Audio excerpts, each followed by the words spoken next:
Hello, everyone, and welcome to the Wellness Wednesday broadcast. We're going to get into it after this intro. Stay tuned. Hey everybody, it's your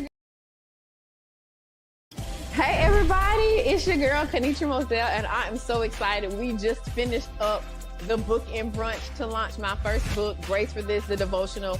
It's a 21-day journey for women who are growing through grief. The conversations that we had in here today was phenomenal. I want to let you know that GRACE is the acronym. It stands for Grief, Rest, Aid, Community, and Evolve. The reality of it is that we are experiencing a grief journey every single day. Every transition can cause you to grief, but are you leaning into your grief? Grieving is also exhausting, so I'm going to encourage you to actually rest. And when you're resting, rest is clarifying. You're going to learn what you do and don't have capacity for anymore.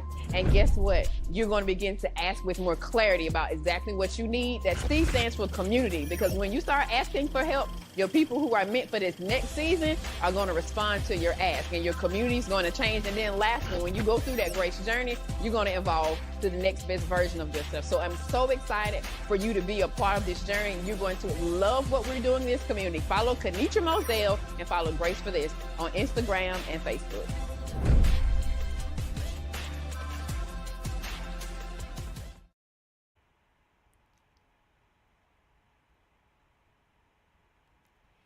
Hello, everyone, and again, welcome to the Wellness Wednesday broadcast with Grace for This community. My name is Jerecia Lee, and I am going to be your host facilitator today. As we talk about the language trap stuck to unstoppable, today we're going to be talking about love. So before we get started, if I can do a quick prayer over everyone that is coming into the room or that may be listening to this on the replay. Dear Heavenly Father, I want to say thank you. Thank you for giving us this opportunity to be in this space to receive some information, dear Lord. I want to ask that you cover each and every one that is able to hear my voice. I pray that everyone is able to release some of the strongholds and core beliefs or things that are keeping them stuck when it comes to love, and be able to shift into a space that makes them unstoppable as we discuss new languages, new words, new definitions as we define love. Dear Heavenly Father, I release and submit myself to you that you may come over and be with us and be with me and use me as your vessel in this time. Dear Lord, we invite the Holy Spirit into this space. In your name we pray. Amen. All right, so good afternoon, everyone. Again, we are going to be talking about love. And in this discussion, we're going to see if we get through all four areas of love, because we're going to be talking about love and how we love ourselves, how we love in friendships, how we love in family relationships, and then also how do we love in our intimate relationships, okay? So again, we're talking about love. In the chat, for my individuals that are present, if you can please put in the chat, what are your initial thoughts, core beliefs about love in general? You can say if it's specific to a specific one of those areas that I gave, or if it's just a generic thought about love. And I'm gonna give you guys a few moments to kind of put this information in the chat, and then I'm gonna dig in. So I see, hey, Crystal Davis, I see that family relationships is where I need prayer. Okay. Let's see, Latanya Williams, good afternoon. I'm going to give you guys just a few more moments to see if we get any additional responses about what love means to you guys. Love of myself and having boundaries, okay? Unconditional love isn't realistic or healthy. C. L. Pratt, I love it, because that is one of the things that we're going to be talking about. That's actually, I want to say, one of the very first things that we're going to be speaking on. Love should have boundaries, absolutely. Love is necessary for trust. Love is a safe space for me, and it must be reciprocated. All right, I love it, I love it, I love it. All right, so again, our goal today is to dismantle our relationship with the word love that is keeping us stuck, right? And we want to shift to a healthier relationship with love. So we're going to examine how we love ourselves, our family, friends, and partners. So let's get started. My first question is, well, my second question, because you guys already answered my first question, is what is unconditional love? And how I'm going to talk about it is we're going to talk about unconditional love as being one of the traps, right? Hello, Elena. Love to me looks like being considered, and my love is certainly conditional. I love it. Hi, Kim. So, unconditional love. So, as you guys are typing in what unconditional love means to you guys, I'm going to kind of talk about unconditional love biblically, right? So, in the Bible, it actually means agape. And this is unconditional, self-giving love. I want to break down this self-giving because when we talk about unconditional, we do think about the self-giving part of it. Self-giving actually means the act of willingly, listen to some of the words that I'm choosing because I'm choosing very specific words, willingly giving your time, energy, support, and love to help other people, right? This is a willing thing. This is not a forced thing.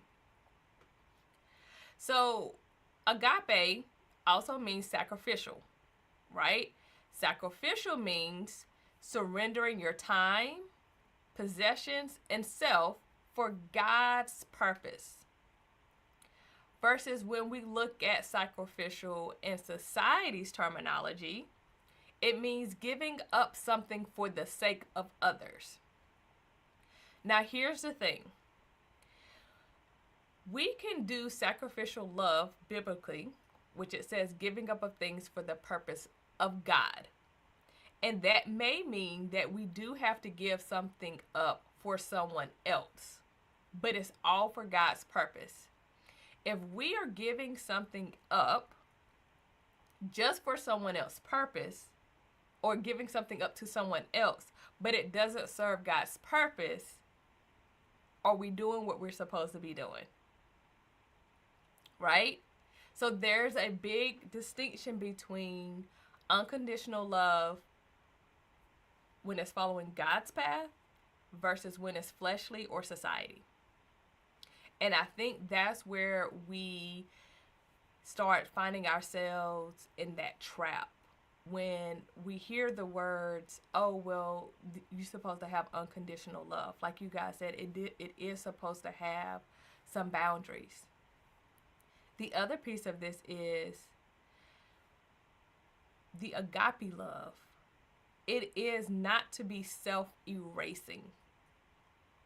Self-erasing means, or is, when it's the psychological behavior where we as the individual is now suppressing our own identity, our own needs, emotions, and boundaries, all while trying to maintain harmony with relationships or within relationships, pleasing others, or trying to survive. So have any of you guys in your relationships seen yourself losing your identity, losing who you are to try to keep the peace, to try to make sure that you're not ruffling any feathers? And was this beneficial for you? Because also in it did also say out of survival. So there may have been times in our life where we did have to do things that was not necessarily self-serving for us. It may have been self-erasing just to make sure that we were safe. And that's a little bit different than if we are in a safe space or we are in our basic needs are met, and us continuing to choose to push our needs down to serve other people. All right, Kim, I see that there was a season I lost my identity. Correct. Right? So agape love is also rooted in choice, not obligation. So when I first read unconditional and self-giving, I asked you guys to pay attention to the word choices that I was using, because the self-giving is the act of willingly giving, right? I'm choosing to give my time, my energy, and my support and love to help others. It's not by force. It's not out of obligation. It's a choice. So if we're in relationships with others where we're feeling like we have to show up in a specific way out of obligation versus out of willingness or want, we're already not in alignment, right? And then it is God's posture towards us. Agape love, if you hear it, a lot of times it's talking about how God shows up and loves us. And how it's an example of how, honestly, I take it as how we should supposed to love ourselves. So here's the thing. When we're talking about loving ourselves and we're looking at the language trap, unconditional love, what are some shifts that you need to make to where you are loving yourself first? What are some beliefs, some automatic thoughts that you need to challenge to shift your thoughts towards, okay, I need to love myself first? Because do we unconditionally love ourselves? Do you give yourself grace? Do you give yourself the space to learn and not just criticize and beat yourself down? I don't mean to yell at you. My apologies. How are we truly loving ourselves? Because we are, especially as adults, we are the first person to show up for ourselves. And if we can't show up for ourselves, and if we can't love ourselves, how are we then expecting our family, our friends, and our romantic partners to love us?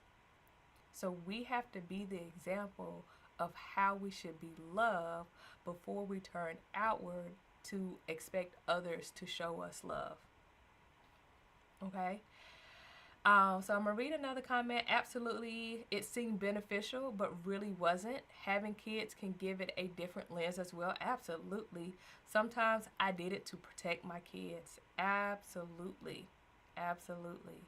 And so here's the thing. There's a lot of nuances that makes everyone's situation a little bit different and makes, you know, what they were going through, why they decided to do what they have done, right? So here, my goal is just to kind of challenge some of the things and see if it is still necessary. Because with the language traps, the whole thing is a lot of times we do what we do or operate the way that we have, either because it is something that has been taught to us or we did it out of survival.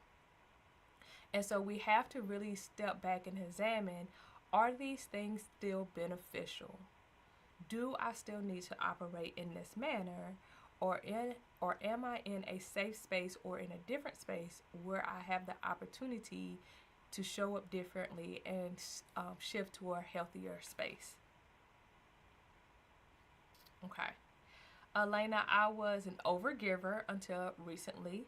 Loving myself now looks like not pouring into spaces that don't pour back into me. Absolutely. There's those boundaries. Loving me looks like saying no and being okay with saying no. I know a lot of people feel guilty, especially when this is a new space for them to set those boundaries. But being okay with saying no, I know a lot of times when we start really focusing on self and start pulling away from others, um, people are like, oh, you're being selfish. I am. I am. And it's not selfish in a detrimental way to where we are harming others, right? It's a selfish way to where I'm now showing up for myself. I am now creating space around me that you have to show up in a certain manner or you don't get access to me. And people don't like not having access to us the way that they want to have access to us. But it's our jobs to set those boundaries and implement those boundaries, right? So learning now, I can't pour from an empty cup. We absolutely cannot pour from an empty cup. We absolutely, to give our best, we have to make sure that we are filled first. We have to make sure that we are okay, right? Because the other thing, when we're pouring from an empty cup, that also means when we are, I don't want to use the word triggered, so I'm not going to, when we are negatively impacted, or we are really, really, truly empty and have nothing else to give, we typically explode on everybody. Even the people that haven't done anything to us, to our support systems, and sometimes to the people that are closest to us. And we end up damaging relationships that are actually very positive for us. So it is very important that we always make sure that we are filled before we try to pour into everybody else.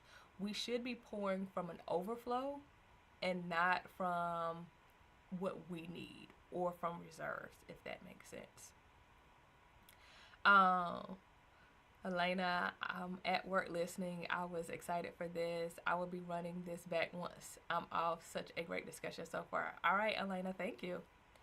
All right, so let's talk about some of these common traps that are also associated with unconditional love. Let me know the ones that you are either battling with or have heard or even have overcome. You're supposed to love everybody no matter what, right? While this is true, let's go ahead and reframe this. Just because I'm supposed to love everybody, it doesn't mean that they get access to me. And how I actually interpret this is loving everybody truly means I am accepting people for who they are. If someone displays bad behaviors, I accept that they're in a place. This may not always be them. Also, a lot of times we like to make people who they are based off of current decisions, and we don't give people the grace that they can change, because we do know that everybody can change if they want to, right? Or if they pray about it, there can be shifts in how people show up. So I like to say that whatever bad behavior someone is currently displaying, that this is who they are choosing to be, right? It's a choice. And this is who they're choosing to be right now. It does not mean that in 5 years that they cannot choose to be or do something differently, right? So I'm accepting that in this moment, this is who they are choosing to be. And based on the behaviors that they're choosing to display, I need to limit my access to them so I am not damaged in what they have going on. So it doesn't mean that I excuse their behavior or I ignore their behavior. It means that I am fully aware of who they are in this moment and the behaviors that they are choosing to display. And if they are not, losing my words, sorry, if they are not conducive or in alignment with me, I get to put boundaries in place. I still love you. I wish no harm. I'm probably going to be praying for you, right? This is how we can actually show unconditional love no matter what. Not the person that gets access to us and we keep giving them chance after chance after chance, and it's actually hurting us. All right, I'm going to go reading some of these comments over here. Familiar love is giving me a run for my money right now. I'm finding it hard to love when I've been deeply hurt. So I hope I kind of just actually hit on that by kind of giving my definition of how do we love everybody no matter what, right? Putting some boundaries in place. Maybe they don't get access to you, but still, praying for them and sending them good vibes and love their way. That's good. They're in a place. That space can change. Let's see. Love and access is not the same. Correct. That's right. That's who they're choosing to be. Okay. Limited access. Don't have the same access. Love you, but from a distance. Right. Okay. So another common language trap is forgive and forget. We talked about forgiveness last month. And I don't know if you guys remember my definition for forgiveness, but kind of as a recap, to me, and this again is my definition of forgiveness, is, again, it goes back to accepting this is who you are right now, but I don't have to choose to be a participant. I can choose to have boundaries and limit my access to you. And I am no longer going to carry the hurt that you have done to me. And what I mean by not carrying it is I'm going to go through whatever process I need to go through to heal, right? So I'm going to identify like why whatever you did to me is impacting me, the feelings that it is bringing up, and then even identifying, okay, what is it that I actually need? And I don't know if you guys remember me talking about me creating a journal that will actually help us walk through this process. It is called My Mind Unraveled. I hope to drop it by the end of March, so stay tuned for that. But we have to go through the process of acknowledging what someone has done to us, figuring out why we are offended by it, and what is it that we need, and what is the communication, or what do we need to do about it, right? And so walking through that process is the forgiveness process. I'm no longer going to allow what you did to me to impact how I continue to show up in different spaces, in spaces with you, in a negative manner, right? But I will, again, if I need to limit access, I'm going to limit access. If I need to cut off access, I'm going to cut off access. The forgetting piece, it sounds good. For me, I'm going to equate that to, again, I'm no longer going to let it impact me. I don't think it's realistic to say that I'm going to intentionally forget about what you've done for me. And a lot of times we are holding on to unforgiveness and not forgetting because we feel like it protects us from it happening again, and it really doesn't. We have to walk through those 4 steps to get the protection that we're actually seeking. Okay? So have to keep praying through the forgiveness process until it no longer affects you. Absolutely. Okay. And then another common language trap is, oh, I love this one. If you love me, you stay. How many of us have heard that in relationships? I know we're talking about self, but how many of us have heard that if you love me, you stay? That is a big trap, because then a lot of times that statement alone puts us in defense, right? Because we know if someone is saying that to us and we feel like, oh, but I do love you, then it's because we do truly love that person, right? But they are using that common phrase as a manipulation tactic, right? That typically means they have done something to offend us. And my question is, are they taking accountability for what they did? Or are they just trying to sweep it under the rug and be like, well, if you love me, you would stay. My bad, and trying to make it seem like it's not a big deal when we are truly impacted by whatever offense that has happened to us, right? So love absolutely has boundaries, right? It is not unconditional in the way that society keeps trying to say that love should be. Someone asked, thank you. Can you define accountability? Okay, so I'm gonna give my definition of accountability, right? And I'm a big proponent of everybody gets to create their own definitions for the words that make sense to them.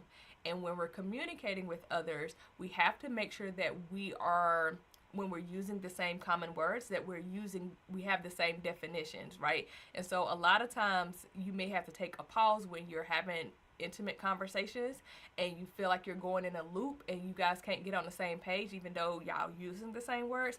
It means y'all definitions are different. So here's my definition of accountability. Accountability means that the person is acknowledging what they have done, right?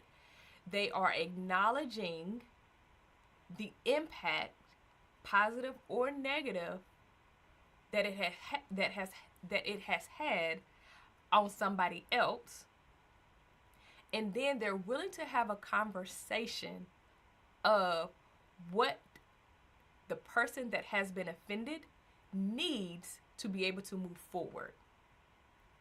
So for me, accountability isn't just enough saying, oh yeah, I did it, my bad. That's just acknowledgement, maybe, right? But what steps are you willing to take to make it right? And then actually seeing that person take those steps. Accountability without action, I've heard somebody say, is manipulation. I don't know if anybody else has heard that. But that is my definition of accountability. Okay, let me go back to the chat and see what we got. Acknowledging what they did and willing to have the conversation. Okay. Oh, that hit me in the gut. Oh, my bad. Not enough. Correct. Accountability begins with acknowledgement and acceptance of offense before moving forward. Correct. Yes. Okay. Is there any other questions about accountability? Or any other thoughts? Okay. So, if you love me, say we work through that one. Love means being selfless. Again, I think I kind of hit on the selfless part, right? Of self-giving. It's the willingness to do it. Someone cannot demand or require us to be selfless. Someone cannot demand that we give them unconditional love, because then it's not unconditional love. We have to do it as a choice. We have to be willing to do it. And to be willing to do that, you really need to make sure that you understand your own worth, your own values, and your own needs. So you are not finding yourself getting into places to where you are contorting or shifting or losing your identity because someone is saying, hey, you should do. And you're like, oh, I love you, so yes, I will. But if it's not, again, in alignment with who you are, your values, your morals, and your needs, then we should not be shifting, right? Okay. I think we talked through forgiveness is not the same of reconciliation, right? So just because I forgive someone, again, it does not mean that we about to be best friends again. It doesn't mean that we're going to start hanging out again. It can, but it is not a requirement. It is not an automatic either, right? Because again, are they taking accountability? Are they shifting? Are they doing things differently? Have you identified what it is that you need so you could accurately communicate that to them? So it's a twofold. Everybody holds responsibility in how the relationship maneuvers and how the relationship progresses. Okay. So love can be unconditional and boundaried. I think I spoke on this earlier where I was saying that I can accept where a person is, even in all of their flaws, and then adjusting and identifying what access they get to have towards me because of where they are. I hope you guys have your journals because I have a journal prompt for you for this section. In what ways have you been taught that love requires self-abandonment? When you guys get a moment, I would like for you to kind of take time to really reflect on that question, right? And see what comes up. And see what you need to release. And how you need to shift into a new space. Okay. So that's our love about ourselves. Are you guys ready to move on to talk about love in friendships?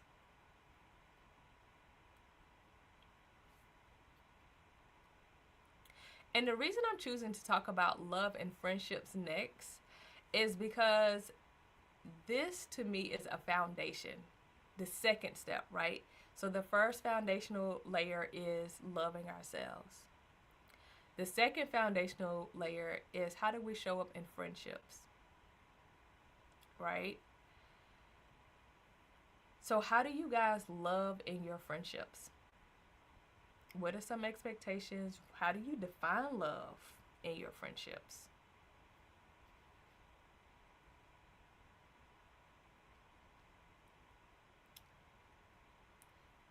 Let's see, listening. Okay. Oh, okay. So you want a friend that listens. And someone said something earlier, reciprocal, encouraging. Okay.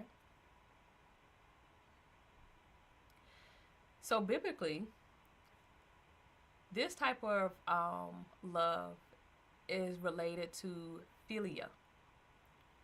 And this means mutual affection, right? Challenging and sharpen.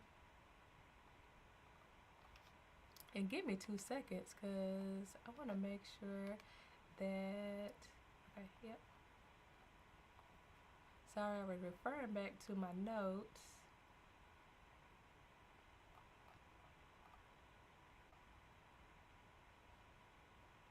Okay.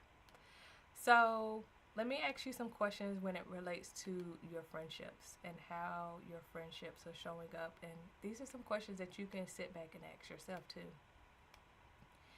In your friendships, do you guys' values align? Can you trust your friend? Do you feel respected by your friend?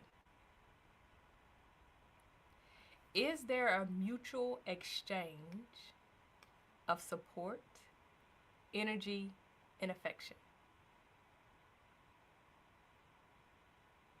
So think about it. Think about the friends that you currently have. Do you guys' values actually align? Do you actually trust that friend? Do you feel respected? And most importantly, is there a mutual exchange of support, energy, and affection? In our friendships, sometimes they can be one-sided. Happy birthday, Jamaica! Our friendships can sometimes be one-sided. Or sometimes we're holding on to friendships because we've been friends since kindergarten. And so there's the nostalgia there that, oh, I want to keep my high school friend. Or I want to keep my college friend. But if you guys' values no longer align and your friend has betrayed you, Or maybe you've done the betrayal. Beyond the time that we have been friends, why are we holding on to it? Okay, Crystal, repeat the question. Okay. My question is, do your values align? Can you trust your friend?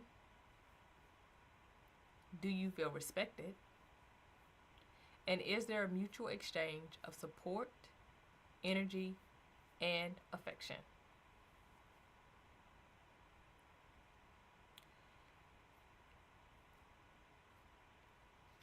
Okay. So, with our friendships, it should be reciprocal. As much as we pour into someone, they should be pouring into us. Now, what I will say is sometimes in our friendships, if a friend is going through something, they may not be able to pour into us at that time. But if you've been friends with someone for years and years, and when you sit back and assess the relationship and you're always doing the pouring, is this relationship mutual? Right? And I would even encourage you to look at how you're showing up in friendships. Are you taking? Or are you pouring? Right? Do you send text message? Because we're going to acknowledge we're all grown. We all have very busy schedules. So realistically, we may not be able to sit on the phone with our friends all day long or throughout the day. But are you checking on your friends? Are you calling? Are you sending text messages?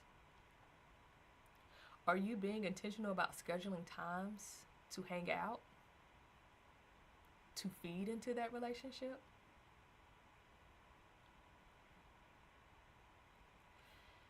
Healthy relationships have, again, the same values, or at least similar values. They can trust each other wholeheartedly. And again, if for whatever reason a trust has been broken, are we taking accountability? Are we having conversations? Right? And they also should be emotionally safe.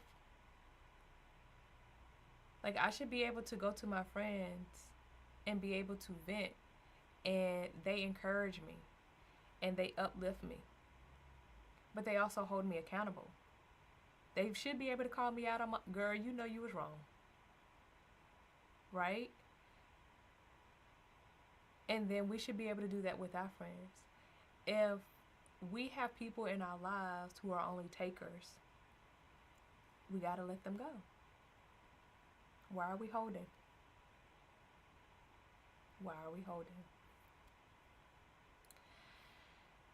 Friendships is the foundation for community care and intimate relationships.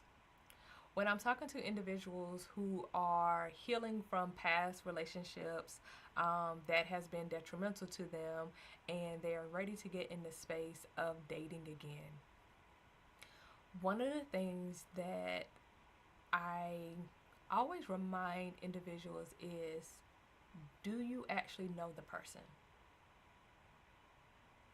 Right? Are you their friend? What do you know about them besides they look good? We'll kind of get into that one as we talk about the intimate relationships, but what do you know about them? Are we so gung-ho on being in a relationship that we are not taking the time to see how the other person shows up, to see if we even like them, to see if our values align? Right? Before we even get to the future goals of, yes, I want 2 kids and a dog with a picket fence. Do you know how they handle conflict? Have you seen them angry? How have they responded when their food was wrong at the restaurant? And this is, again, just on the friend level. We have to start, fine.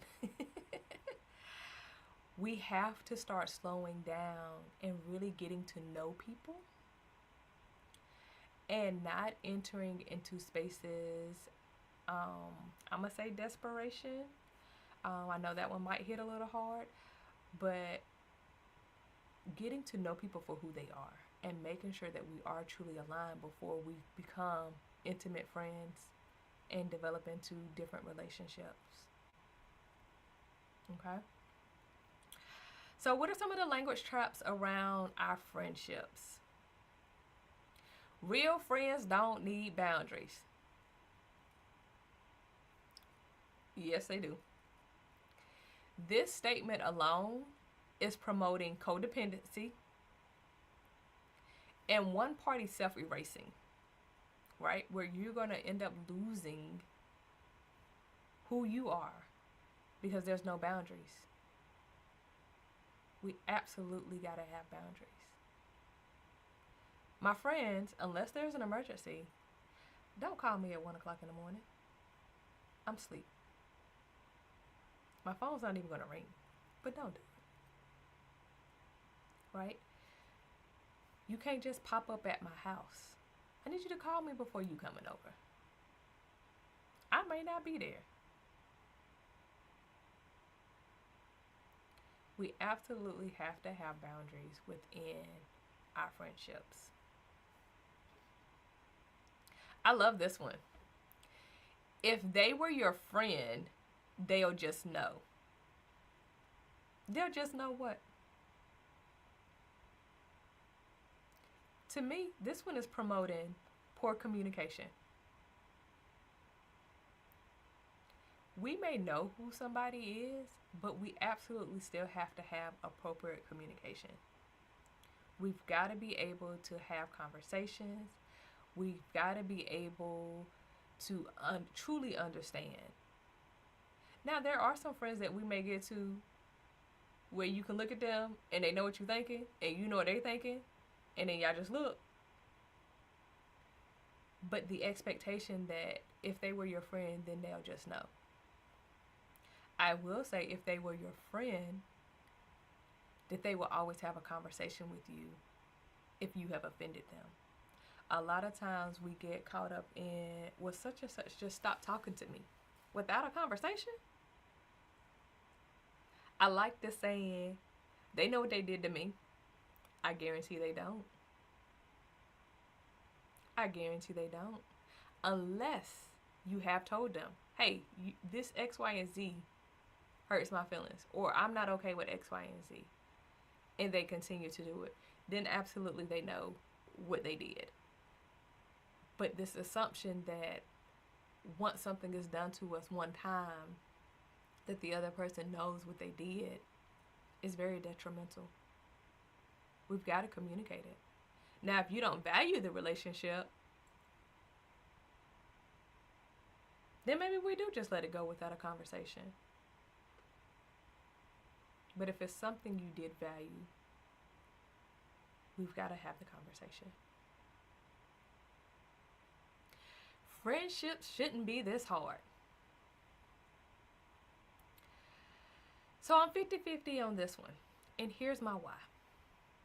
Because on the outside, it does promote excusing bad behaviors and a lack of accountability. Right?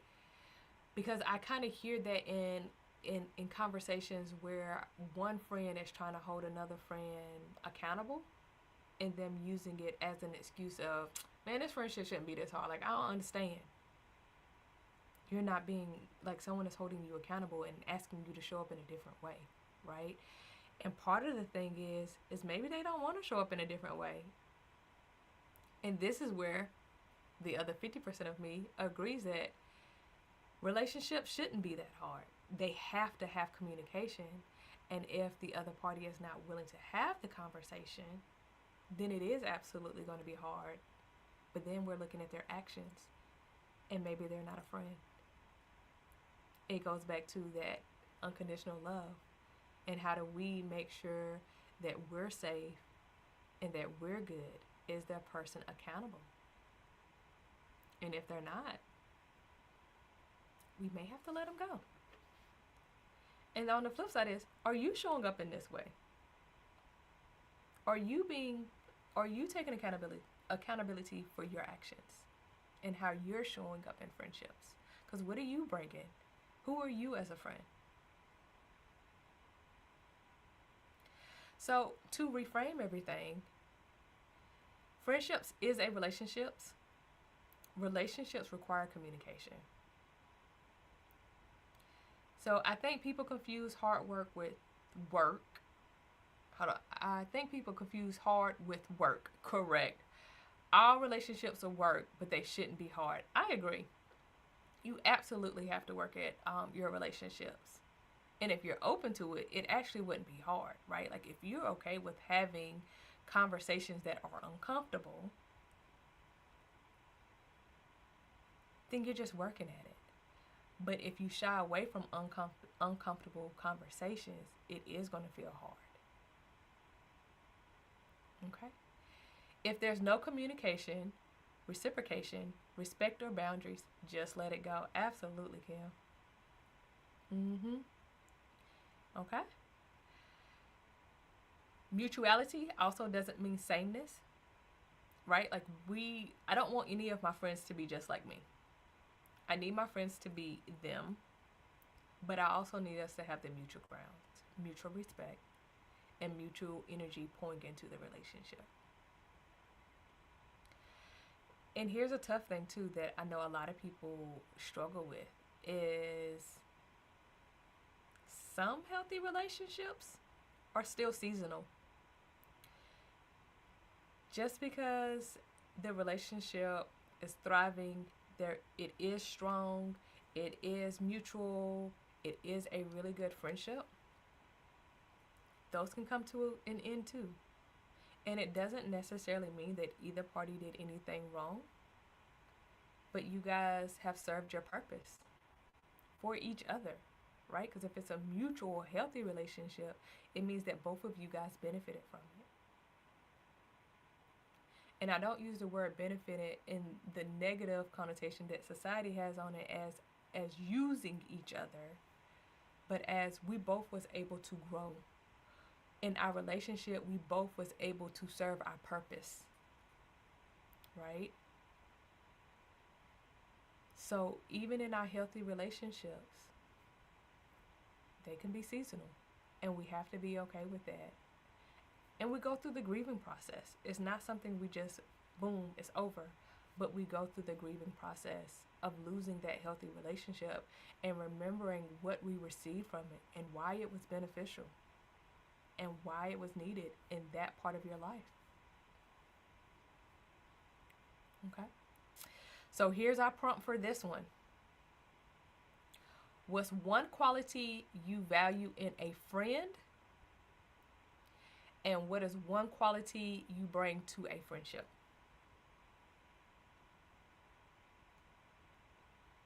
Okay? What's one quality you value in a friend? And what is one quality you bring to friendships?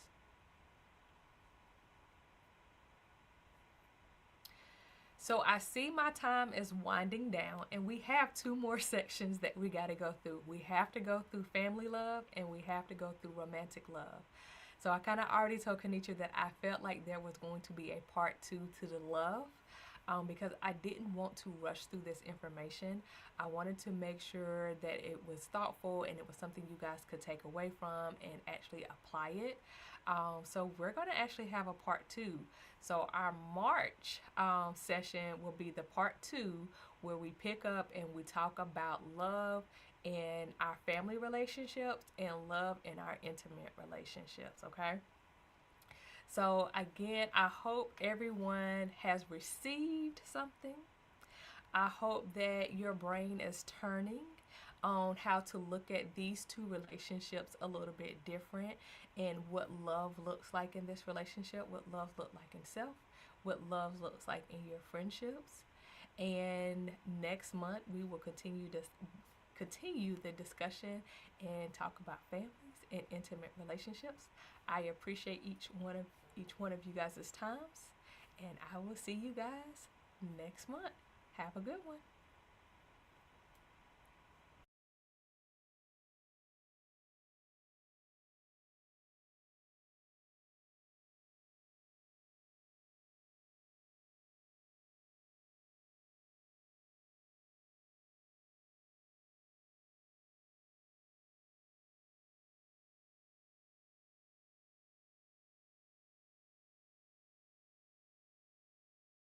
Hello, my name is Kenitra Moselle, and I am founder of a beautiful community called Grace for This. We are about women taking ownership of their wellness journey in 3 ways: personally, relationally, and professionally. I'm inviting you to be honest about your grieving experience, your healing experience, and then lastly, your building experience. You're going through this because you grace for this.